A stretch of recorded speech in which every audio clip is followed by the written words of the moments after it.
Thank you, Mr. Chairman, and I appreciate you partnering with me on this Prescription Pricing for the People Act. This is something that's been a passion of mine for the entire time I've been in Congress for the 6 years in dealing with this issue of PBMs, and I'm glad to see this, along with the administration and others, making moves to address this situation in our healthcare system. Over the past decade, consolidation across the healthcare and prescription drug markets have rapidly increased. Nowhere is this more prevalent than the PBM or pharmacy benefit manager marketplace. Since 2008, the market has gone from more than 20 major players to 3 companies controlling 85% of the market. As these companies have consolidated horizontally, they've also merged vertically with major pharmacies and health insurers. The resulting consolidation has enabled PBMs to maneuver in the shadows to block savings from reaching the patients who depend on them to afford their medications. PBMs consistently engage in anti-competitive behavior by targeting competing pharmacies with unfair audits and under reimbursements.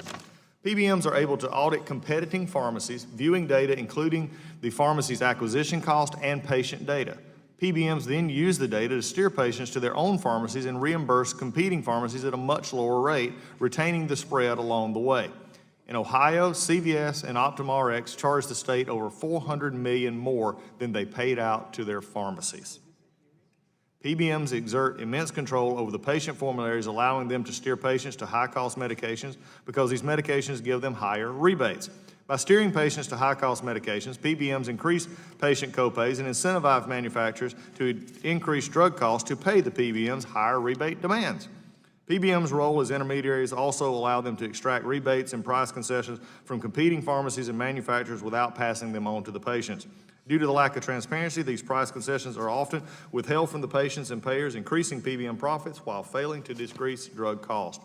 H.R. 2376, the Prescription Pricing for the People Act, directs the FTC to review and report on these anti-competitive behaviors of PBMs and other issues affecting the competition of the pharmaceutical supply chain as a whole.